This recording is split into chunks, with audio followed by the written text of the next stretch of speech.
Bem-vindos a uma nova edição do Medicina em Dia. Eu sou o Dr. Hugo Pellegrino Lô e hoje nós vamos conversar sobre o tema anestesiologia. O que é anestesiologia? Anestesiologia é uma especialidade médica. O anestesiologista ou anestesista, como é mais frequente dizer-se, é um médico que, depois de concluído o curso de medicina de 6 anos e de mais um ano de internato geral, cumpre um programa de especialização em anestesiologia que tem a duração de 5 anos e obtém aprovação no exame nacional organizado pela Ordem dos Médicos. Assim, o médico obtém a certificação para exercer anestesiologia após uma formação com a duração total de 12 anos.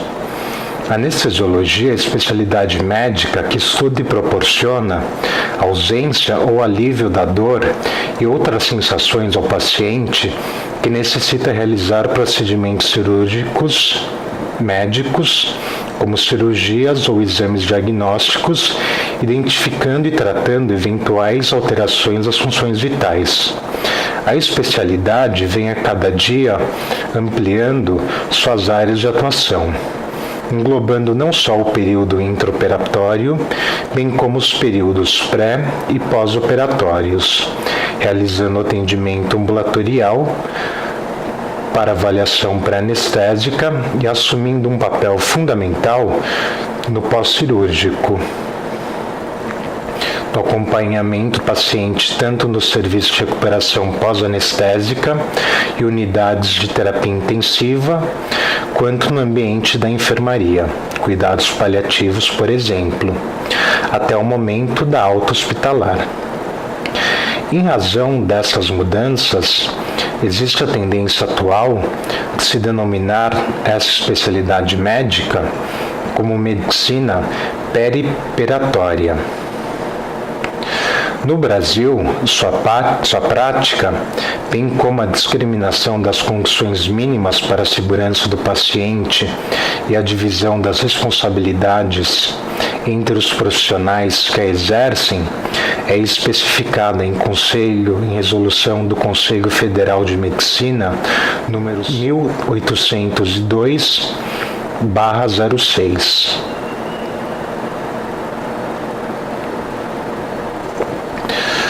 Todos os anestesistas ou anestesiologistas são médicos e a anestesiologia apenas pode ser exercida por médicos.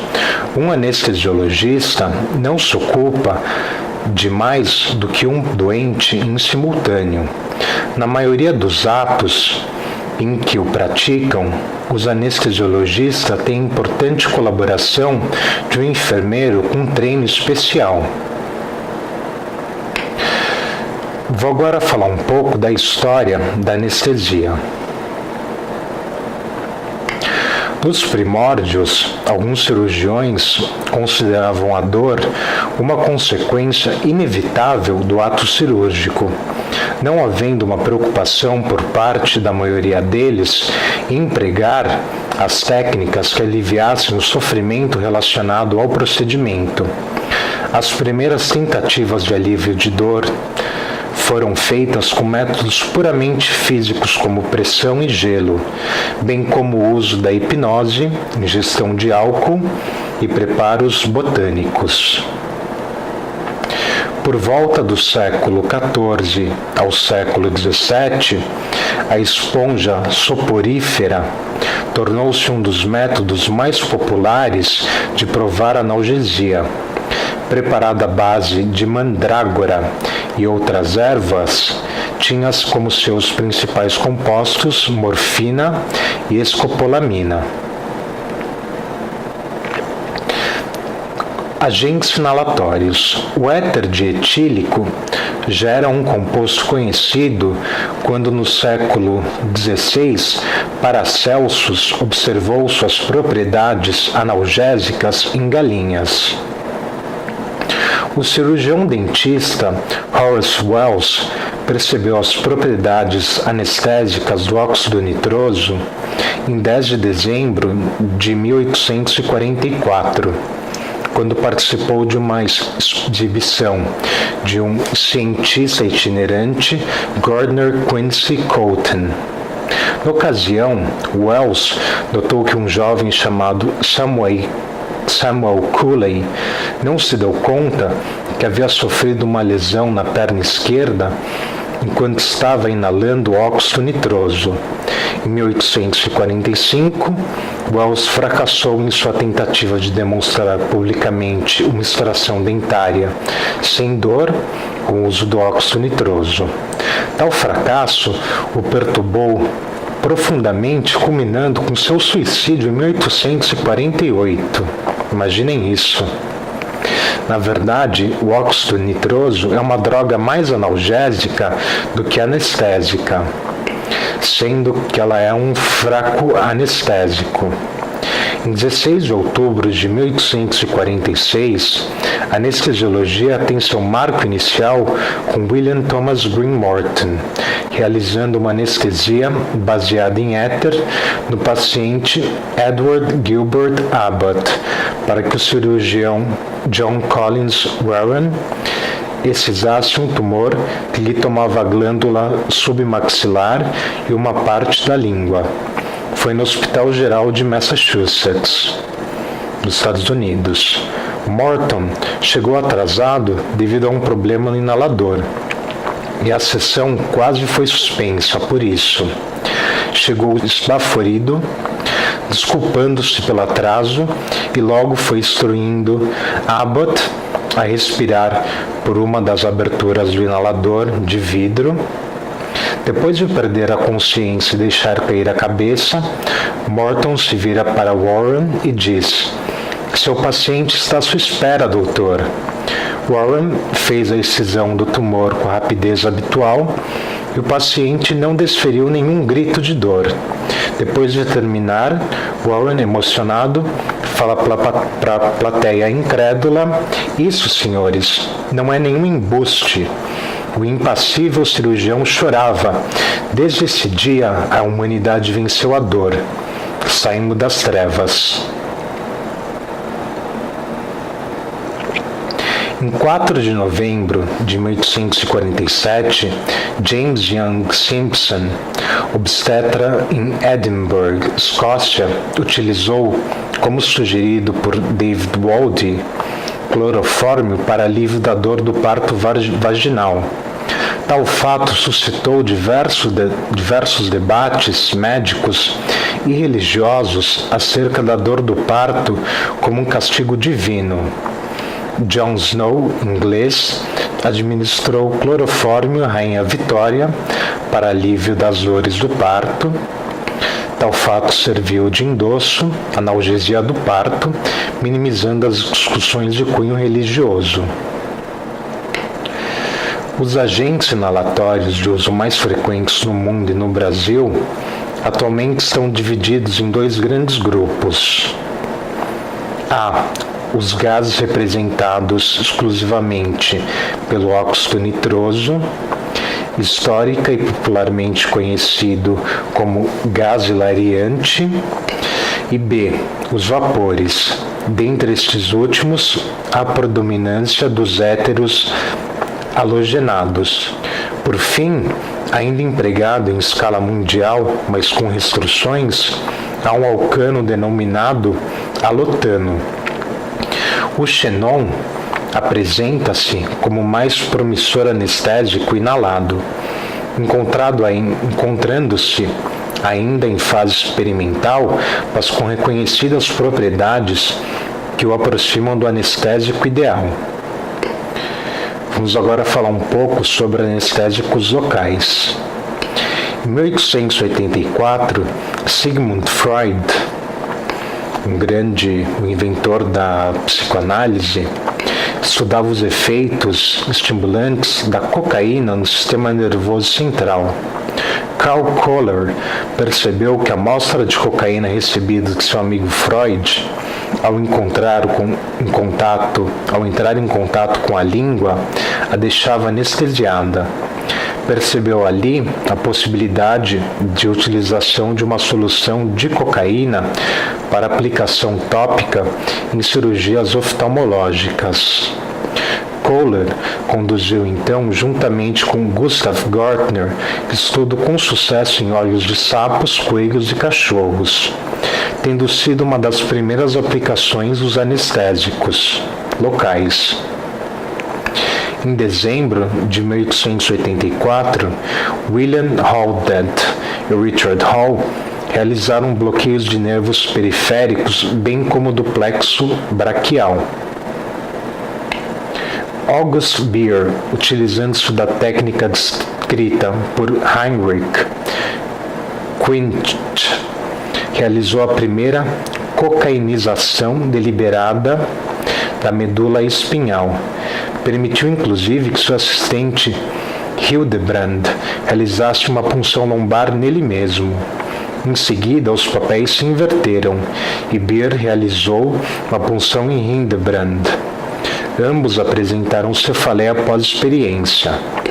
A cefaleia inicialmente fora atribuída às comemorações pelo sucesso em obter anestesia com a técnica empregada. Mais tarde, ficou mais claro que a cefaleia pós-punção da dura mater relacionava-se à perda do líquor pelo orifício realizado. August Beer e Theodor dividem o mérito do início da então chamada raquianestesia. No Brasil, em 1847, Roberto Haddock Lobo e Domingos de Azevedo Marinho realizaram a primeira anestesia baseada em éter que se tem relato no Brasil. Em 1927, o professor Leonildo Ribeiro fez o uso do óxido nitroso. O ciclopropano foi utilizado pela primeira vez em 1936 por Álvaro de Araújo Alquino Salles. Em 1848 foi fundada a Sociedade Brasileira de Anestesiologia. Agora vamos discutir um pouco as técnicas anestésicas. A primeira técnica anestésica que vou discutir é a anestesia local, a qual se baseia na infiltração de anestésico locais nas proximidades da área a ser operada, usualmente empregada em cirurgias de superfície de pequeno ou médio porte, auxiliando o tratamento da dor pós-operatória quando utilizada sozinha ou em associação com outras técnicas anestésicas do período pré-operatório. Potencializa os resultados esperados, a saber, a anestesia e o controle da dor. Bloqueios regionais. Tenta-se impedir a condução do estímulo doloroso na emergência de nervos e troncos. Exemplo do bloqueio do plexo braquial, realizada na região cervical, visando a anestesia de todo o membro superior, ou até mesmo bloqueio de troncos nervosos ao nível do cotovelo, do punho, ou ainda nas porções proximais dos dedos, visando a anestesia de todo o dedo. Existe ainda uma técnica de bloqueio regional intravenoso desenvolvida por August Beer para cirurgias rápidas dos membros superiores e membros inferiores, pé e terço distal, de perna principalmente, que ficou consagrada como bloqueio de Beer. Anestesia raquidiana e peridural também são consideradas bloqueios regionais. Agora eu vou falar um pouco sobre a anestesia raquidiana, que também é chamada raquianestesia, anestesia intratecal e anestesia subaracnoidea, que se baseia na administração de anestésico local diretamente no líquor. Suas principais vantagens são início rápido da ação, curta latência, boa intensidade de bloqueio sensitivo e motor e possibilidade de analgesia pós-operatória prolongada. As possíveis desvantagens são a maior ocorrência de cefaleia em relação às outras técnicas anestésicas e a limitada duração da anestesia quando utilizada a técnica sem a colocação de catéteres, que é o mais comum. O uso dos anestésicos locais, normalmente com a lidocaína em raquianestesia está proscrita no Brasil, ou seja, está proibida. Falo agora da anestesia epidural, também chamada de anestesia peridural, que se baseia na aplicação de anestésico no espaço virtual entre o ligamento amarelo e a dura mater. As principais vantagens são a menor incidência de cefaleia quando comparada com a raquianestesia, possibilidade de realização de bloqueios mais restritos, a faixa de dermátodos e maior facilidade de realização de técnicas com utilização de catéteres contínuos. Como desvantagem, temos uma latência, um tempo para iniciar a ação maior, uma menor intensidade de bloqueio sensitivo e motor e a maior possibilidade de toxicidade para anestésico local, já que é utilizada a volumes cerca de 10 vezes maiores que os utilizados em anestesia subaracnoidea, raquidiana. Agora eu vou falar da anestesia caudal, que é uma anestesia utilizada principalmente em crianças. Fisiologicamente, ela é muito semelhante à anestesia peridural, sendo que ela é realizada por punção do hiato sacral, podendo ser uma alternativa ao bloqueio epidural para procedimentos cirúrgicos e obstétricos das regiões perineal e também anorretal, sendo que ela é muito comum em anestesia pediátrica. Agora eu vou discutir a anestesia geral, que se refere a um estado de inconsciência reversível, imobilidade, analgesia e bloqueio dos reflexos autonômicos obtidos pela administração de fármacos específicos. Os componentes de uma anestesia geral são analgesia, hipnose, controle dos reflexos autonômicos e relaxamento muscular. Na atualidade, para a realização de uma anestesia geral, utiliza-se comumente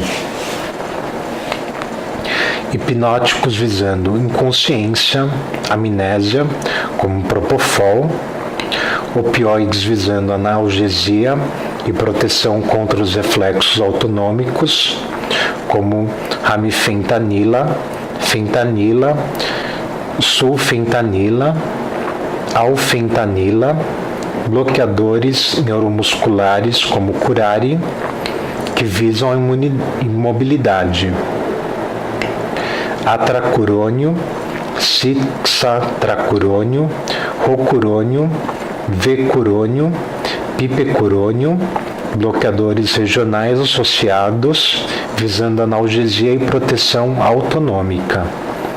Fármacos adjuvantes visando os efeitos diversos como controle da pressão arterial, frequência cardíaca, tratamentos de intercorrências tais como alergias, entre outras funções. A inconsciência pode não ocorrer nos casos em que se deseja algum grau de proteção ao paciente ou em situações de extremo risco de morte, como gravidez, traumatismo polissistêmico, pacientes idosos e pacientes com algum grau de choque, seja ele hipovolêmico, séptico ou cardiogênico, de origem cardíaca. Quanto maior a profundidade da anestesia, maior o grau da inconsciência. Qual que é o anestésico ideal?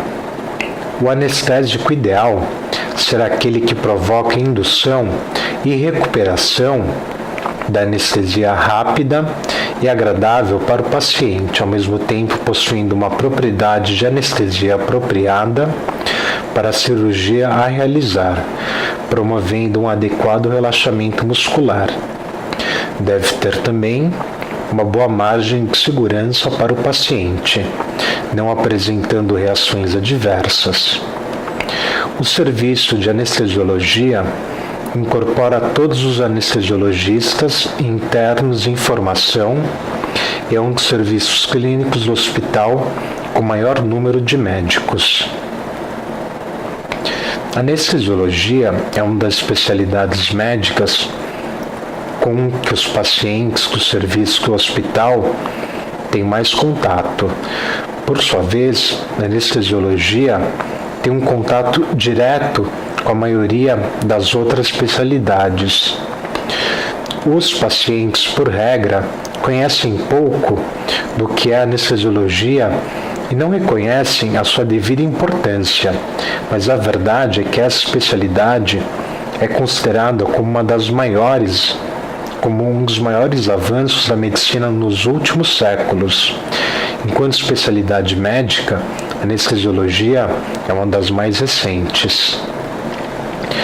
A medicina como hoje a conhecemos não seria possível se a anestesiologia não tivesse sido inventada. Imagina fazer uma cirurgia com dor.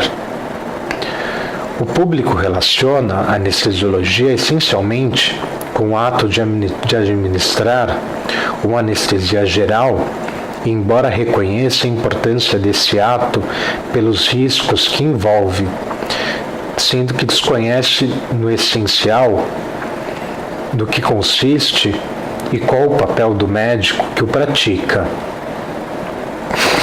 A anestesia geral coloca nas mãos dos anestesiologistas o controle de todas as funções vitais do paciente, pelo que é habitualmente comparada à aviação. O anestesiologista tem um papel semelhante ao papel de um piloto de um avião e assume a responsabilidade de conduzir seu passageiro numa viagem que inclui levantar um voo suave, que é o adormecer, um percurso tranquilo, que é inconsciência durante o procedimento, e uma aterrissagem segura, que é o despertar do paciente. A diferença é que um anestesiologista conduz um paciente de cada vez. A semelhança é que o objetivo é proporcionar ao passageiro, ou então no caso ao paciente, um seguro regresso à sua casa. Apesar da responsabilidade envolvida e da elevada sofisticação do controle das funções vitais, a anestesiologia é a especialidade médica com mais elevados níveis de segurança. Isso faz com que hoje o risco associado à anestesia seja inferior ao que está associado a viajar num voo de aviação comercial. A anestesiologia é uma especialidade em que o médico mais intervém no controle das referidas funções vitais, respiração, atividade do coração, circulação, funções do cérebro, entre outras. Essa característica faz com que os anestesiologistas assumam um papel relevante e elevada competência na medicina de emergência e na medicina intensiva dos doentes críticos. Os anestesistas estão presentes nas várias unidades dos cuidados intensivos do hospital, local onde são tratados os doentes em situação de grave perigo de vida, necessitando de meios artificiais de suporte de vida. São os doentes que se diz estarem ligados às máquinas. Máquinas estas iguais às que são usadas dia a dia pelos anestesistas nas salas de operações, o que os habilita para o seu uso nas unidades de cuidados intensivos. Também no serviço de urgência existe uma sala especialmente equipada para atendimento emergente nas situações de máxima gravidade. E também aí a participação dos anestesistas é grande, já que são peritos em situações desse tipo. Os anestesistas são homens e mulheres de ação, treinados exaustivamente para lidarem de forma pronta e eficaz com a situação de grande emergência e gravidade, sendo que estão preparados para saber liderar o grupo de profissionais que atuam nessas situações. É também por isso que alguns exames médicos que envolvem especial risco, como por exemplo os cateterismo do coração, são executados com a presença de um médico anestesista para a eventualidade de ocorrer uma situação que o paciente necessite ser reanimado. Em muitos outros exames médicos, o anestesiologista tem uma participação importante, essencialmente para proporcionar conforto e segurança. Isso acontece, por exemplo, para a realização de endoscopias, exames de radiologia e imagem em crianças ou pessoas incapazes de colaborar, ou ainda em exames que provocariam dor caso não fossem realizados com anestesia ou com sedação. Um aspecto muito importante da anestesiologia é que não se resume ao ato de anestesiar ou sedar um doente e de estar presente durante o procedimento, assegurando o controle das funções vitais e proporcionando um nível adequado de anestesia. O envolvimento do anestesiologista começa antes do procedimento e termina muito depois. Frequentemente, quando a um doente é proposta uma cirurgia ou um procedimento doloroso, é marcada uma consulta de anestesia em que o doente é avaliado por um anestesista.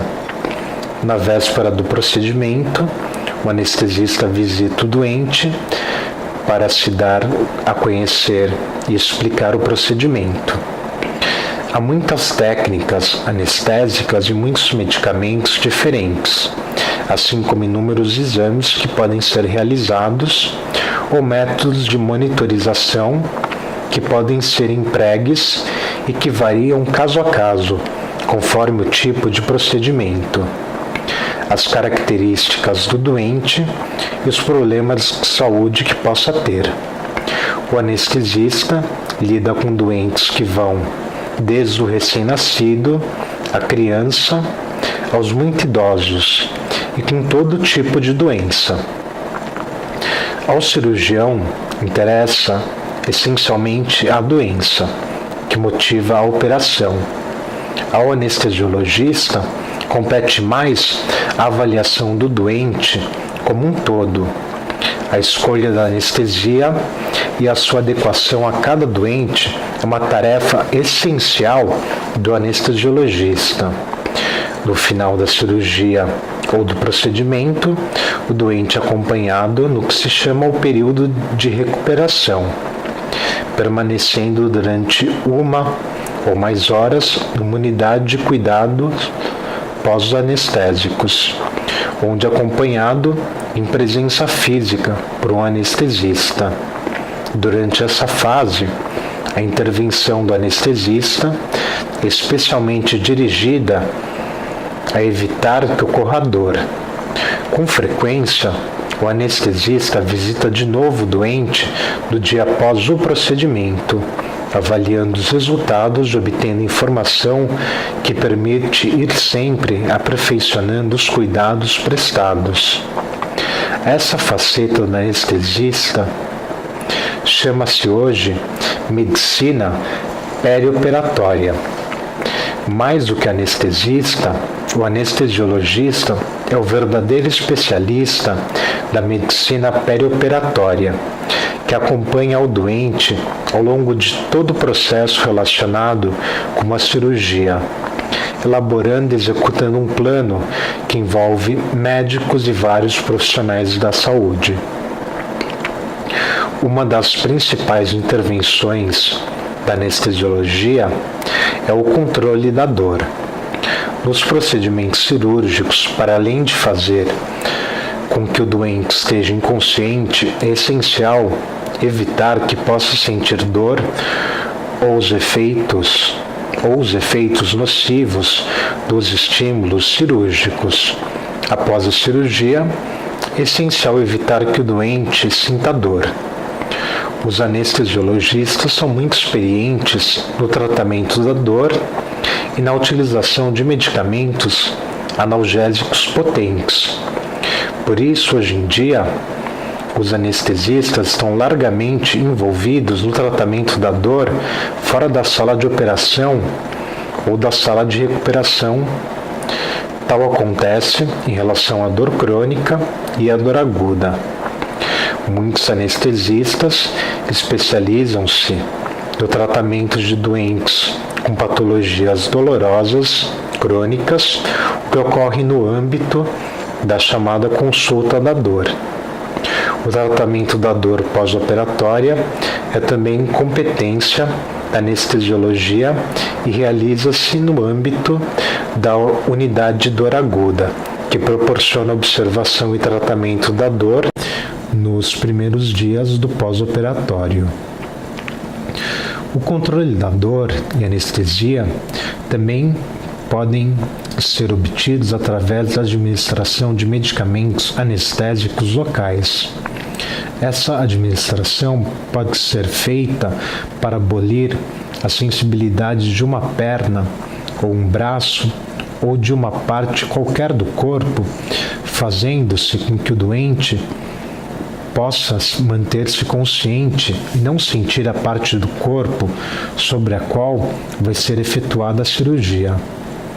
Tal é realizada através da utilização de agulhas para fazer chegar o anestésico ao contato com nervos ou com a medula espinhal. Essas técnicas incluem as conhecidas epidural, a raquianestesia e os bloqueios de nervo. Os anestesiologistas são os peritos na chamada anestesia ou analgesia regional ou loco-regional, que muitas vezes se prefere anestesia geral. Pelo saber adquirido nessas técnicas, os anestesistas são também os médicos que têm a seu cargo a analgesia do parto, que utiliza a analgesia epidural.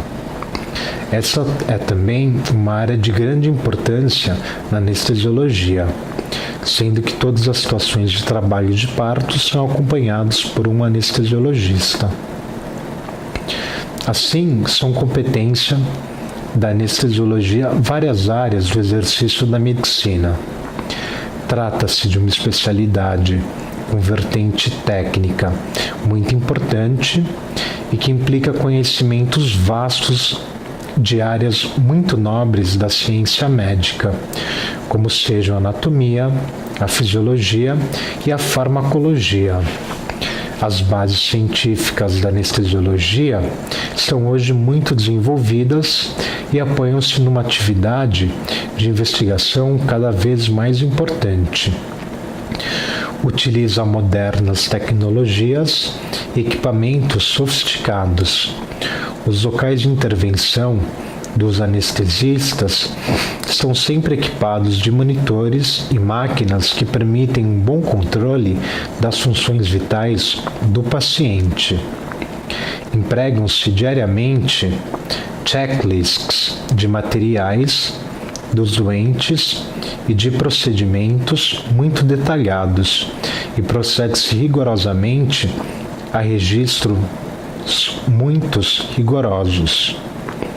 A anestesiologia combina bases científicas e elevada tecnologia, mas tem também uma importante dimensão humanitária. Apesar de o contato com os doentes ser limitado a um período de tempo, geralmente apenas poucos dias, trata-se de um contato muito marcante. o doente entende que se coloca nas mãos do anestesista, que fica numa situação em que geralmente perde a consciência e o controle sobre o que lhe possa acontecer, e o anestesista entende que nas suas mãos tem uma pessoa por cujo bem-estar terá que velar, a quem os atos médicos, por vezes agressivos, a que se vai sujeitar, não poderão causar dor, nem danos, nem prejuízo de suas legítimas expectativas de bem-estar físico e psíquico. A dimensão humana e humanitária da anestesiologia é intensa e propicia a que entre o doente e seu anestesiologista se possa estabelecer uma relação de confiança e de segurança. Porque alguém tem que velar quando alguém está muito debilitado ou dorme, a anestesiologia e o anestesiologista estão presentes e proporcionam conforto, alívio e segurança. Obrigado por assistirem ao programa de hoje. Para mais informações, por favor, entre em contato comigo através do meu e-mail hugo.log@gmail.com. Até a próxima.